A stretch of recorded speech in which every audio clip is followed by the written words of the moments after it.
En estas miradas distintas, diferentes, hemos pretendido conocer hoy el pensamiento político del Partido Colorado a través de uno de sus más jóvenes legisladores. Se trata del diputado Fitzgerald Cantero, que integra el sector Vamos Uruguay. A propósito de lo que son los grandes lineamientos políticos de esta colectividad, las tensiones internas entre la propuesta vallista y la propuesta del sector que lidera Pedro Bordaberry como candidato presidencial de esta fuerza, y cuáles son las principales directrices y los puntos de vista más importantes a destacar de cara a la elección nacional del mes de octubre. Los invitamos en estas nuevas miradas a poder conocer más concretamente por dónde pasa el Partido Colorado, sus inquietudes, sus propuestas y sobre todo cuáles son sus intenciones de ser efectivamente una opción de gobierno nacional. Diputado Fitzgerald Cantero, es un verdadero gusto volver a tener el placer de conversar con usted en un año donde además se dan las particularidades de una nueva elección nacional. Venimos de una elección interna. El sector que usted integra, Vamos Uruguay, del Partido Colorado, es la mayoría dentro de esta colectividad histórica, fundacional en la vida del país. ¿Cómo se siente con esta responsabilidad y con la tensión que genera siempre una elección interna, donde dos sectores importantes, como el histórico vallismo del Partido Colorado y Vamos Uruguay, tuvieron que diseñar una campaña donde marcaron diferencias y bueno, ahora es el tiempo de las conjunciones? Sí, bueno, un gusto nuevamente poder conversar. La verdad nos sentimos muy bien, creo que hicimos una campaña interna que digamos, se dio dentro de lo previsto en cuanto a los niveles de votación. Lamentablemente a nivel general de todo el país y de todos los partidos la votación fue más baja que las veces anteriores. Es la elección interna en que menos gente fue a votar a todos los partidos, y eso creo que nos tiene que poner una luz, ¿no? Se prende una luz amarilla ahí, tenemos que pensar como sistema político qué estamos haciendo mal o qué deberíamos hacer para que eso cambie y mejore. En cuanto al Partido Colorado, en realidad creció respecto a su votación del 2009, o sea, tuvimos una elección interna donde menos gente fue a votar, pero donde el Partido Colorado votó un poco por arriba de lo que había votado en 2009. Eso quiere decir que en términos relativos hay un crecimiento mayor que los 9.000 y pico votos, 10.000 votos que se votó más que en la elección anterior. Respecto a lo que es los sectores del partido, el vallismo está en todo el partido, ¿no? Cuando se dice el sector vallista, en realidad el otro sector se denomina de ese modo. Por supuesto que lo integran dirigentes vallistas, así como en Vamos Uruguay también lo integramos dirigentes vallistas. Se dio una lógica de disputa interna, de elección interna, como corresponde, y bueno, y allí nuevamente se consolidó la mayoría de Vamos Uruguay, que creció además 3 puntos porcentuales respecto a la elección del 2009, o sea que no solamente se confirmó la mayoría, sino que se acrecentó levemente. De ese modo, bueno, concurrimos a la interna con muchas expectativas, con unas reglas de juego en Vamos Uruguay también claras para la competencia, que después deriva en las listas que vamos a tener en octubre en todo el país para diputados, y de ese modo, bueno, trabajando con mucha alegría para que podamos estar votando muy bien en octubre. Cuando siente desde la otra tensión o línea de pensamiento del Partido Colorado que se reclama más vallismo y se dice, bueno, al Partido Colorado le falta esa visión que fue la histórica, más de 100 años de gobierno, con esas banderas, con esos principios, un ala que siempre se la identificó como un ala progresista dentro del Partido Colorado? Hay progresismo por un lado y más conservadurismo por el otro, cuando desde la otra línea se dice que, bueno, falta ese vallismo, ese progresismo, y que Vamos Uruguay lo que en columna son aquellas visiones más tradicionales, más anquilosadas en el tiempo, menos propicias a los grandes cambios y transformaciones que el país requiere. Yo creo que cuando se afirman esas cosas hay que respaldarlas con algo, y para respaldarlas las tienen que respaldar con hechos. Cuando vemos, por ejemplo, lo que son los proyectos de ley presentados en este periodo por la bancada de Vamos Uruguay, estamos hablando de febrero del 2010 a la fecha, y vemos que hay una serie de proyectos que tienen que ver con el aspecto social, que tienen que ver con la protección de los más débiles, me parece que tenemos que advertir que allí hay vallismo. Cuando proponemos una situación, hacemos una propuesta bastante polémica, como es la de la baja de la edad, de verdad que vamos a tener que votar en octubre, allí estamos yendo en contra del conservadurismo, porque justamente quienes pretenden que eso no cambie, que se mantenga el código del año 1934, tienen esa actitud conservadora de no cambiar, porque creen que no hay que cambiar, sino que eso que está ahora está bien. Nosotros creemos que no tiene, que no está bien y que hay que cambiarlo. Me parece que cada vez que hay un tema, y según cómo se posicionan los diferentes actores, hay que evaluar si se es más progresista o más conservador. Creo que en Vamos Uruguay hemos dado sobradas muestras a través de una presentación enorme de proyectos de ley, algunos que pudieron prosperar, otros que no, que realmente demuestran que nos anima la ideología ballista. Y hay que hacer, nosotros tenemos alguna cosa escrita sobre ese raconto de proyectos en los cuales hemos tenido la oportunidad de presentar cuestiones de avanzada. Por ejemplo, menciono uno que hace poquito que se aprobó, lo que es el seguro de vida para los policías, por ejemplo. Eso fue una idea de la bancada Vamos Uruguay, presentada por legisladores de Vamos Uruguay, que es ley, ¿no? O sea, que todos los policías tengan la posibilidad de contar con un seguro que cubra, en caso de fallecimiento en el cumplimiento de su labor, que cubra a su familia, que tenga una respuesta. Una larga, además, idea planteada a lo largo del tiempo que finalmente se cristaliza ahora. Se concreta. Entonces, menciono eso como ejemplo. Hay muchísimos más. Me parece que la discusión es buenísima. Y está bueno que pongamos sobre la mesa eso, porque cuando se dice, fulano es conservador y fulano es progresista, bueno, a ver, ¿por qué? Porque hay temas en los cuales quizás estamos todos de acuerdo. Por ejemplo, se puede decir, bueno, el que está en contra de la despenalización del aborto es un conservador. Se puede afirmar, y quizás quien defiende la despenalización lo afirma. Bueno, todos los legisladores del Partido Colorado, absolutamente todos, votaron en contra de la despenalización, incluidos los del sector ballistas de ley. Entonces, realmente me parece que esas etiquetas o esas, ¿no? que es muy fácil en la sociedad que se pongan y que se pueda identificar a la gente, está bueno discutirlas a la luz de los temas. Pasemos por el cernidor cuál es el tema y ahí vemos. Quería preguntarle, porque la fórmula que se resuelve para ahora encolumnarse a la elección de octubre, la fórmula presidencial me refiero, ¿verdad? Son 2 integrantes de Vamos Uruguay.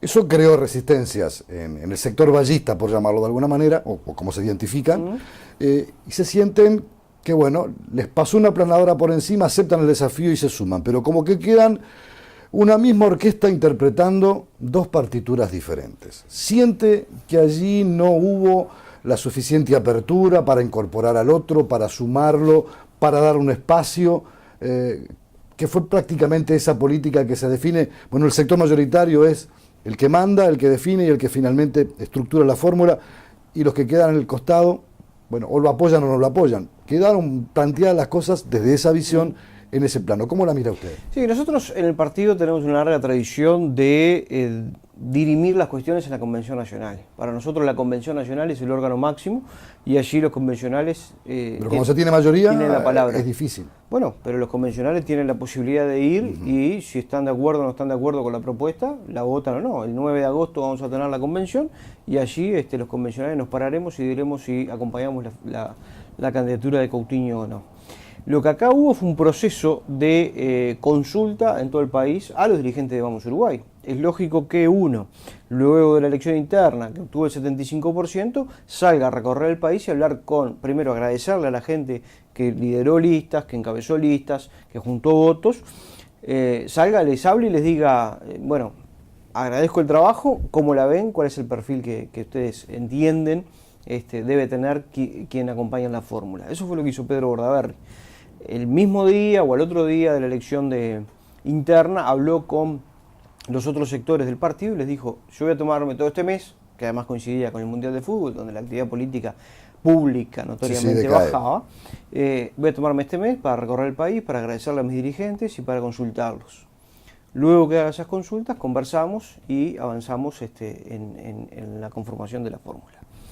Lo que ocurrió, lamentablemente, es que en el medio hubo declaraciones, digamos, en lo bajo, en determinados niveles, declaraciones y cruces de declaraciones que hicieron que esa conversación posterior se dificultara, se creó una comisión luego política para definir, había allí una especie de confirmación de que podría ser entre Alejandro Echugbarri y Germán Coutinho la fórmula, y bueno, se terminó definiendo como todos saben. Le dejo planteado esta pregunta para después de la pausa. A veces cuando uno plantea las cosas en ese terreno, y le voy a poner una expresión popular, la pelota es mía y los jugadores y el juego lo defino yo.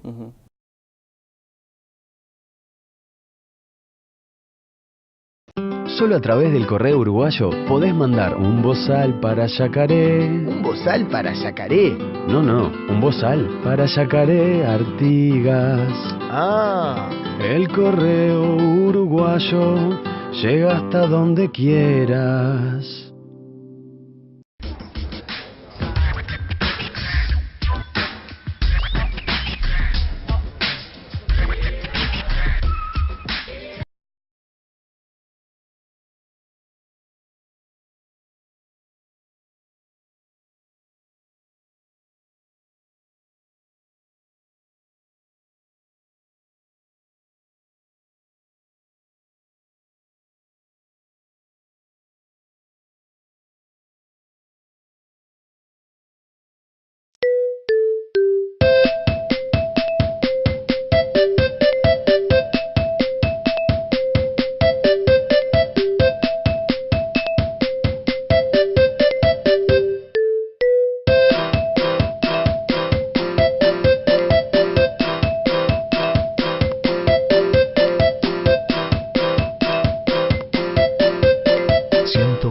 Días de vacaciones, fines de semana. Tenés todo un país para disfrutarlos. Uruguay Natural, Ministerio de Turismo y Deporte. La ley en tu lenguaje. Es importante que sepas que el trabajo rural está regulado por ley. Las horas de trabajo son 8 y deben respetarse, al igual que los horarios de descanso. Si la jornada supera esas horas, tenés derecho a cobrar horas extras. Conoce más sobre esta ley en impo.com.uy/trabajo rural. Importa que lo sepas. IMPO, Centro de Información Oficial. Estamos conversando con el diputado Fitzgerald Cantero de Vamos Uruguay, del Partido Colorado. La pregunta que le hacía antes de irnos a la pausa es, bueno, soy la mayoría, tengo el 75%, entonces tengo prácticamente el derecho de decir cómo me defino, cómo me paro y cómo me planteo. De alguna manera esas fueron las críticas que se hicieron desde el otro sector del Partido Colorado. ¿Cómo se resume? Porque ahora hay que ir juntos hacia una elección nacional y es ya no la identidad de los sectores, sino de un partido, el que se pone en juego para que la ciudadanía pueda elegir quién gobierna los destinos de los uruguayos para los próximos 5 años. Sí, yo creo que no es así.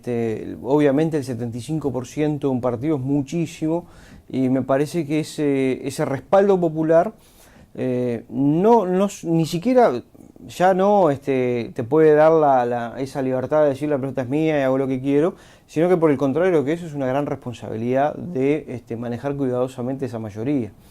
Porque además el manejo de esa mayoría tiene que ser en función de lo que piensan todos los dirigentes que componen esa mayoría. Y en Vamos Uruguay las decisiones siempre se toman entre todos. Entonces, absolutamente todas las decisiones, grandes decisiones que ha tomado Vamos Uruguay desde que se fundó, han sido a través de asambleas abiertas y totalmente participativas, sin control de quién vota, quién no vota, si está habilitado o no, si es dirigente, si no es dirigente, si es militante, si es un mero adherente.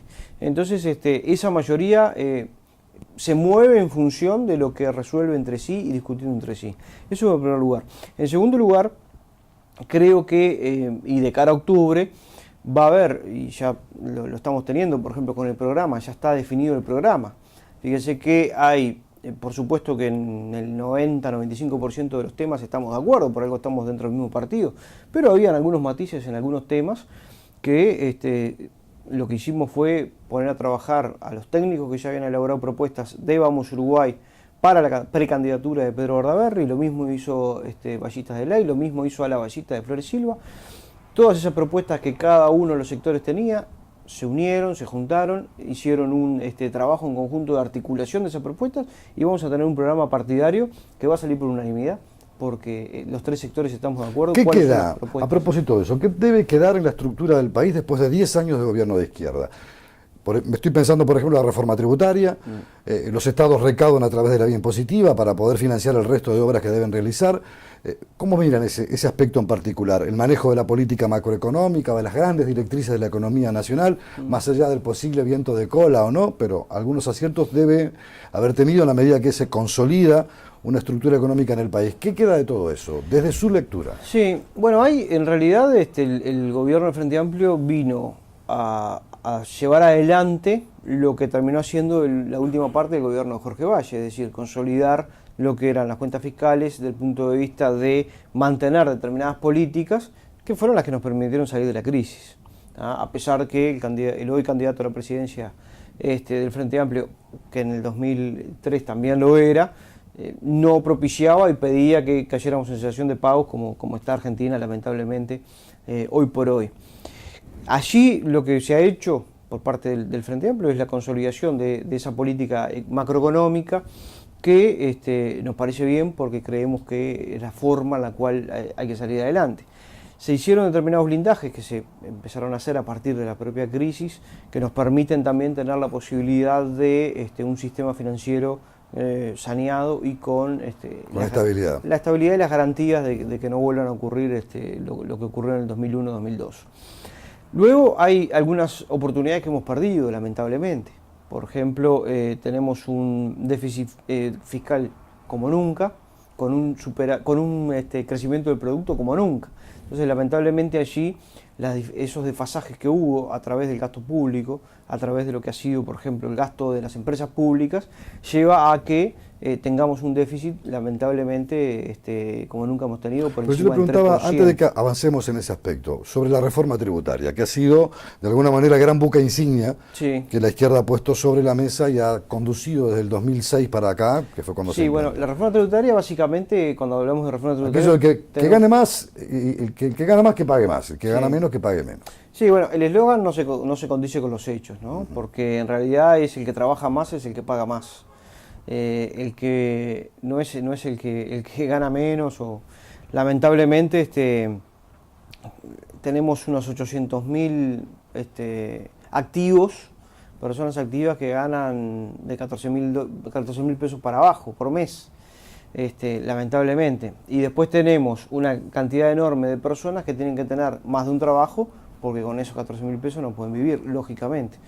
Y llega a fin de mes y se le suma un trabajo con el otro y el IRPF llega fuertemente. O sea, ¿usted plantearía cambios en esa reforma? Yo creo que ¿Transformaría? Sí, porque digo, lo que se percibe por esa vía es prácticamente el 90% de lo que ingresa a las arcas del Estado. Exactamente, esa es otra cosa que se dijo que no iba a ser así, que solamente era un impuesto que era para ajustar y para tratar de, aunque no usaron la palabra ajuste, tratar de establecer un sistema tributario con pocos impuestos y mejor recaudados, y que no iba a ser el principal impuesto el IRPF y lo terminó siendo. Entonces, ir descalzando ese IRPF es muy difícil porque, lógicamente, si usted baja eso, necesita luego ajustar por otro lado porque necesita ese dinero para funcionar.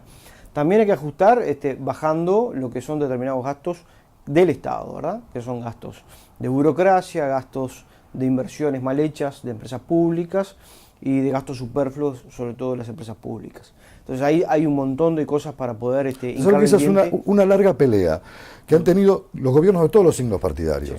Y prácticamente casi todos han llegado al final de su periodo, casi como en un cansancio por no haber podido derrotar esa burocracia tan instalada de hace décadas o más de un siglo en la vida del país. Sí, pero ¿cómo se hace? ¿Pero quién la instala? Los mismos jerarcas de turno. O sea, acá hay responsabilidades compartidas entonces. Pero por supuesto, quien asume el gobierno, si toma más funcionarios de lo que necesita, está en un problema, sea quien sea y del color que sea. Es lo mismo que pasa, en una fábrica, en una empresa, en un kiosquito. Y yo tengo un kiosquito y tomo 3 empleados que se andan pechando y están de más, obviamente, la finanza, cuando voy a cerrar a fin de mes, paso los costos y claro, estoy perdiendo plata porque estoy pagando sueldos que no preciso, entre otras cosas.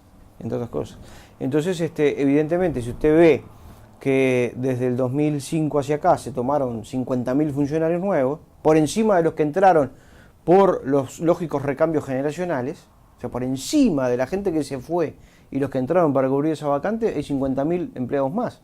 Entonces, lógicamente, las cuentas no le van a cerrar. Cuando usted ve que después se hacen inversiones que son necesarias, pero quizás no, lo que no es necesario es hacerla a través del Estado, como por ejemplo el tendido de fibra óptica que hizo Antel, de 550, 600 millones de dólares, que es necesaria fibra óptica, por supuesto, todo el que tiene fibra óptica sabe que está bueno. Ahora, ¿era necesario gastar esa plata cuando hay empresas privadas que ya tienen buena cantidad del territorio con fibra óptica tendido? ¿No era mejor asociarnos con ellos y tratar de buscar un negocio en el cual no gastáramos dinero? O hacer lo que hicieron los chilenos, que es traer empresas privadas y decirles, ustedes instalan la fibra óptica, nosotros les vamos a establecer cuál es el precio que tienen que cobrar y le vamos a decir que no pueden dejar de prestar servicios en las zonas que no son eficientes económicamente. Y ahí ponen un canon y que hagan la inversión los privados. ¿A su juicio las empresas públicas deben desaparecer de la vida nacional? No. Bueno, deben tener un papel muy restringido como fijadores de reglas de conducta, me refiero a la electricidad, a las comunicaciones. No. Yo creo que las empresas públicas deben que permanecer públicas y para eso tienen que tener buena salud. Y para gozar de buena salud tienen que ser eficientes y para ser eficientes tienen que competir. Y tenemos algunos casos que son paradigmáticos ya. Los seguros. Teníamos un banco de seguros monopólico que solamente allí se prestaban los servicios al asegurado. Hace 20 años que los servicios están en competencia y el banco de seguros sigue liderando el mercado. Entonces, yo quiero empresas así, empresas públicas que lideren el mercado compitiendo con las otras. Con empresas espejos que le permitan... Lo mismo en Antel. Antel, por la vía de los hechos, la tecnología ha ido llevando a la telefonía fija en desuso, pero en servicios celulares vemos que la entrada de las competidoras privadas no lo ha hecho perder mercado, sino por el contrario, ha ido ganando terreno. Pero sobre las carreteras que Antel ha construido. Pero las privadas también construyen las carreteras. Entonces, podemos competir, pero podemos asociarnos en algunas cosas en las cuales podamos compartir determinadas carreteras, porque a ver, hablando ¿Por qué? Porque es la discusión que siempre se ha planteado, y ¿verdad? claro, y el símil de las carreteras es bárbaro. Esto es decir, bueno, el Estado hace las carreteras y solo pasa por el Estado, los camiones del Estado, los autos del Estado. Sería una locura. Vamos a hacer una pequeña pausa y seguimos Muy conversando. bien.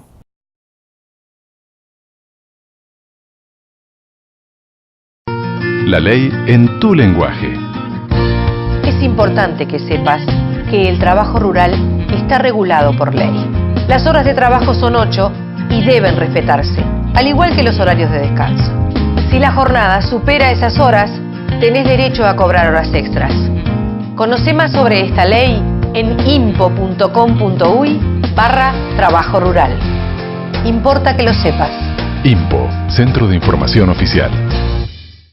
Solo a través del correo uruguayo podés mandar un portero eléctrico para tranqueras. ¿Portero eléctrico para tranqueras? No, un portero eléctrico para tranqueras Rivera. Ah. El correo uruguayo llega hasta donde quieras.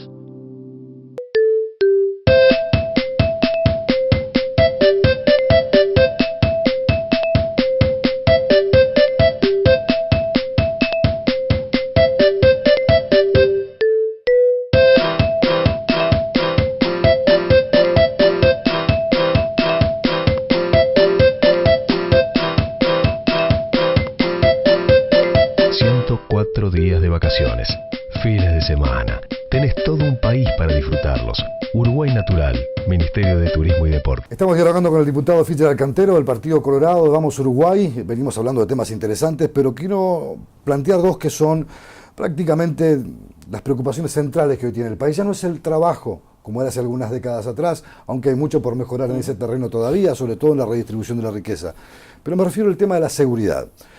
Se han hecho inversiones, se ha mejorado la policía, usted me hablaba recién de un seguro de vida, se mejoró su calidad de vida en cuanto a salarios, a ingresos, las cárceles están superpobladas, nunca el Uruguay tuvo más de 10.000 pesos como tiene ahora, pero la sensación sigue siendo todavía, para muchos ciudadanos, de indefección. ¿Cómo se resuelve un tema tan complejo cuando incluso hay tecnologías como las cámaras que se han instalado, como hay servidores, software y una serie de dispositivos que tratan de mejorar la rápida respuesta cuando el ciudadano lo necesita porque se siente bajo la sombra de la inseguridad, de un robo, de un golpe o de un episodio que lo pueda poner en una situación muy incómoda? ¿Cómo se traslada, cómo se entiende un cambio en muchos aspectos, pero los resultados todavía no son los adecuados? Sí, lamentablemente es el primer tema de preocupación de los uruguayos. Lo hemos visto en los estudios de opinión pública constantemente desde hace mucho tiempo y se mantiene, ¿no?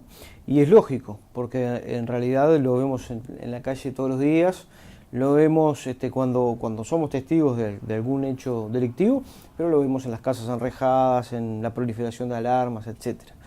Lamentablemente sigue siendo ese principal problema, a pesar de que las autoridades tratan de ocultarlo o de relativizarlo en función de que San Pablo es más peligroso o Buenos Aires, comparándonos con otros países, con lo cual nosotros decimos tenemos que compararnos con nosotros mismos y tenemos que darle seguridad a nuestra gente. Realmente aquí se rompió un paradigma, hay un paradigma económico que dice que a mayor nivel de producto, es decir, cuanto más crece el Producto Bruto Interno, menos delitos, ¿no? Menos reclusos, menos delincuencia. Y aquí el Frente Amplio rompió ese paradigma. Tenemos el PBI más alto de la historia y tenemos, como usted señalaba, las cárceles más superpobladas, los índices delictivos por las nubes y la gente con miedo, con inseguridad. Realmente ahí tenemos, es un caso ya digno de estudio, ¿no? De la academia ponerse a estudiar cómo se ha roto ese paradigma. Acá lo que ha fallado sin dudas es la gestión del Ministerio del Interior. Ha sido una gestión muy lamentable que todo el tiempo ha buscado la explicación de los fenómenos y por qué se dan los fenómenos y no la actuación. O sea, vemos al ministro Bonomi y a su secretario Vázquez explicar si el tiro se lo pegan abajo de la cintura o arriba de la cintura, si es un ajuste de cuentas, si es un aviso, si no es un aviso, hablar de que le importan determinadas muertes antes que otras, tratar de decirle a la gente que no vaya por tal lugar, que no ande con tal ropa o con tal Pero dinero en el bolsillo. ¿cómo lo resuelve? Porque más allá del diagnóstico, Sí, bueno, usted me habla del cambio de gestión. Porque, ¿Cuál es ese cambio de gestión? ¿Por dónde pasa? Porque la policía está más tecnificada, supuestamente más preparada, porque hay formación constante, la delincuencia también piensa y piensa mucho, y generalmente hay que estar corriendo detrás de lo que la delincuencia hace, pero ¿cómo se genera un espacio para cambiar ese cuadro de situación? Sí. Para devolver aquella histórica seguridad que los uruguayos tenían. Exactamente. Fíjese que lo que le digo es esto, lo que hay que cambiar en primer lugar es cambiar el gobierno, cambiar las autoridades del Ministerio del Interior y dejar esa lógica de explicación, ¿no? De justificación social, ¿no? Más propia de sociólogos que de jerarcas, y pasar a la acción y a la gestión. Y allí hay un componente, una batería de propuestas a realizar. Nosotros hemos trabajado muchísimo este tema y hay muchísimas propuestas que hemos realizado. Una muy concreta, primero, hay una cuestión que es cualitativa. El cuerpo policial tiene que tener el respaldo del comando político, del Ministerio del Interior, y tiene que saber que está respaldado y que su actuación de protección de la sociedad va a estar respaldada. Eso en primer lugar.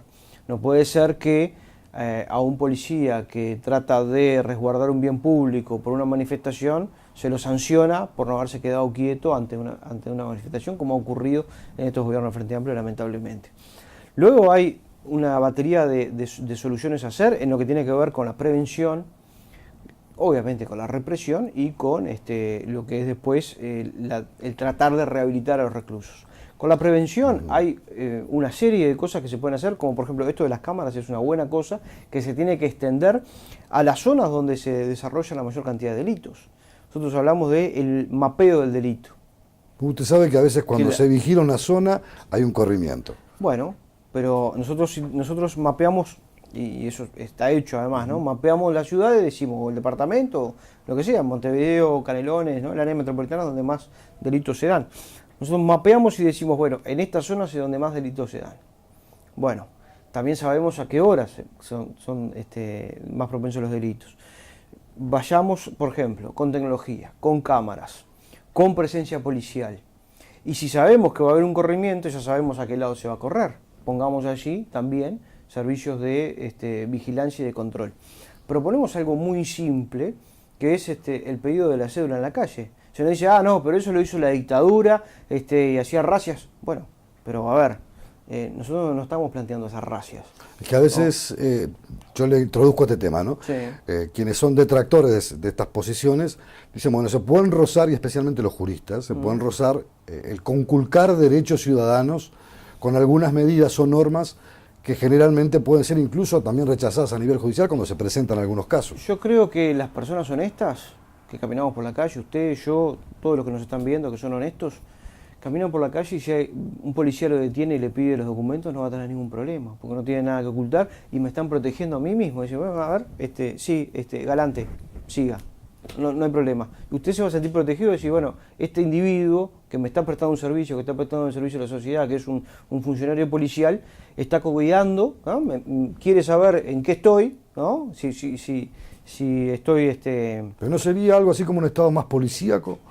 Pero, a ver, la cédula no... Se lo pregunto porque va a haber quien lo mire con esos ojos. Ya lo dicen. Pero yo creo que están equivocados, porque si lo que hacemos allí es generar una política de prevención, donde el policía va a ir y va a encontrar a gente que no está haciendo las cosas que tiene que hacer, ¿no? O sea, no está yendo a trabajar, está merodeando para cometer un hecho, un atraco, una rapiña, y podemos prevenir eso, es muchísimo lo que ganamos. Porque además, ¿qué problema hay con que nos pidan la cédula? Si nos piden la cédula para todo. Si vamos ahora conduciendo y nos para el inspector de tránsito, te pide la libreta del auto y te pide la cédula de identidad. Te vas a sacar un crédito, te piden la cédula de identidad. Y ven todos tus datos y tu foto, ven absolutamente todo. Cualquier persona que no tiene la autoridad que tiene un policía. Entonces, oponerse a esto es una cuestión ideológica, porque, no, porque es un decreto de la dictadura. Bueno, pero...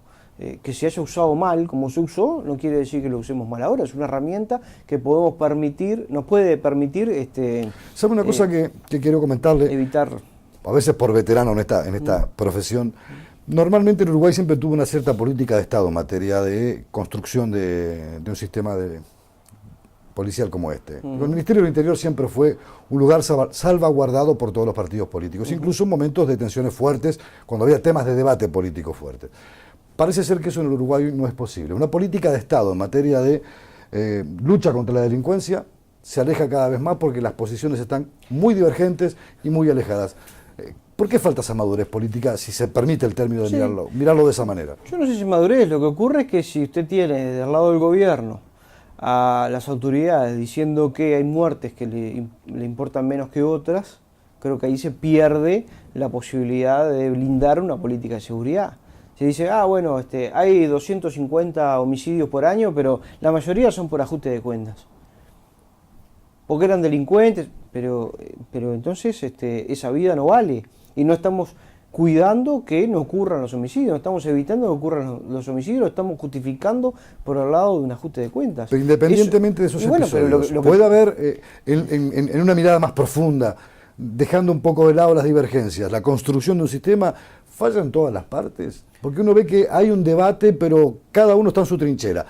Lo digo como ciudadano. Sí, lo que ocurre es que es difícil poder hacer la vista gorda a situaciones como esas y que se digan esos disparates. Pero tomamos la parte por el todo, diputado, o podemos construir algo más. No, es que lamentablemente ese es el todo, porque cada vez que han ocurrido hechos delictivos, las justificaciones son de ese tipo. En realidad, cuando tiene nos parece la autoridad policial y el Ministerio del Interior tiene que decir, bueno, pedimos disculpas por tal hecho, vamos a investigar y vamos a llegar hasta las últimas consecuencias, sin tratar de justificar, no, lo que pasa es que el hombre que mataron en el Cian, ¿cómo va a llevar $1 millón de pesos en el bolsillo? O sea, realmente ahí se dinamita toda posibilidad de construir una política de Estado. Me queda todavía conversar sobre el tema de la... Sabe que nos va a faltar tiempo, sí.